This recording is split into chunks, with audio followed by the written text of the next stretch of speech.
Video, we will demo our Ears-Ctrl tool. Ears-Ctrl allows us to generate controller code directly from requirements written in English. We have implemented our tool in the MPS environment. Here it is. But let me start by showing you our running example. So the running example is a sliding door example. And what we want to control is how the door will open or close according to what happens. So we have at our disposal a few sensors, and these will be the inputs to our controller, and then we will have actuators, which will actually be the engines that will make the door open or close. So what will happen is that there's an infrared sensor that will detect if an object has entered in this area. Once the object has entered in this area, we're expecting that the doors will open until they reach a certain limit, which will be also detected by a certain sensor. Once this has happened, the engine will stop, the doors will remain open for a certain amount of time. That will be actually counted by a timer. Once that timer reaches zero, then the doors will close until they reach a closing limit that will actually also be detected by a sensor. So this is the expected operation of the controller. How do we go about defining this behavior in our tool?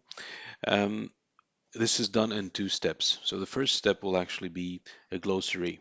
So let's open. This is already defined. The glossary for the automatic door actually defines the terms that we'll be using when writing our English sentences about how the controller should behave. So we have naturally the name of the controller. We call it just simply door controller.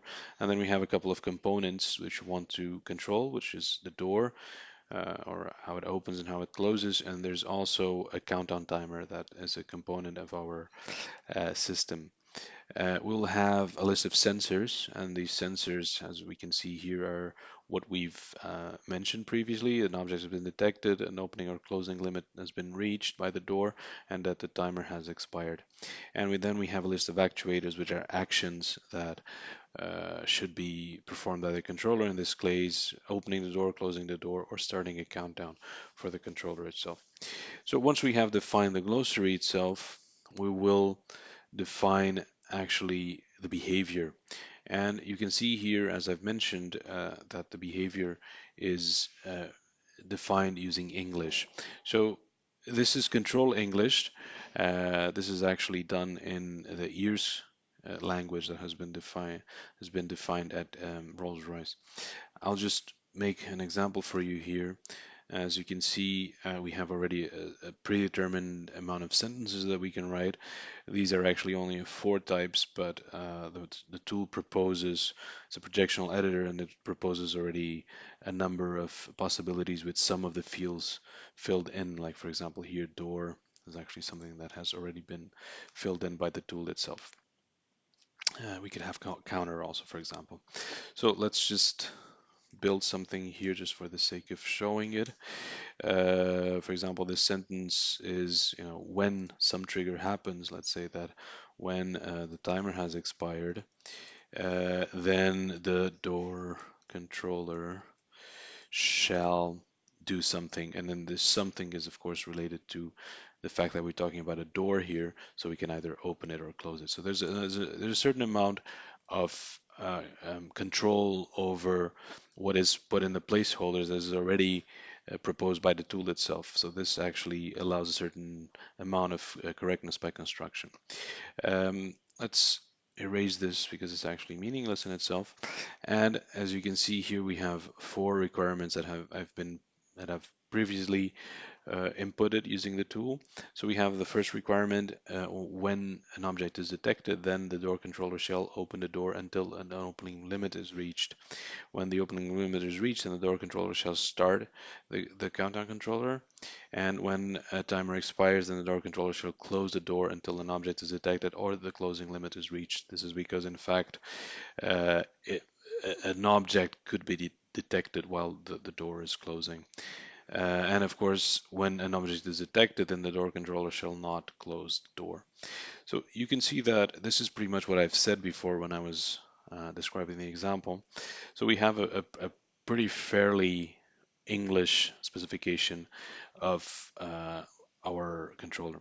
So the interesting or the exciting part of the tool is that then we can actually go and directly from this, so I just do an action, we can actually generate a controller directly. Okay, so we have here the controller that has been generated is a synchronous data flow diagram.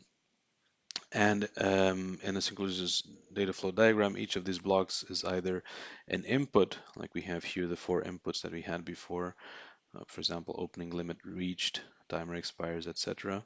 Have a few of them. Or a block can also be an output, like door open or door close, or the countdown starts as we've defined previously. And the other blocks in the middle are actually computation blocks that will perform some sort of function on an input signal and will output something also. So the conjunction of all this together will actually give the behavior that we're expecting. Um, Maybe something that is important to mention is that this goes through a tool that actually does this calculation for the controller, but the tool only accepts linear temporal logic. So we have to first transform the specification, I'm just showing it to you here, into linear temporal logic. We have the formulas here, and then these formulas are fed into the tool.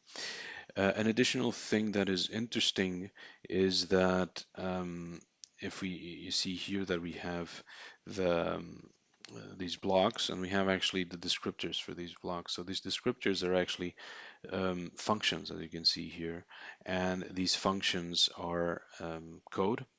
So what this means is that we can actually generate code very easily from this graphical description.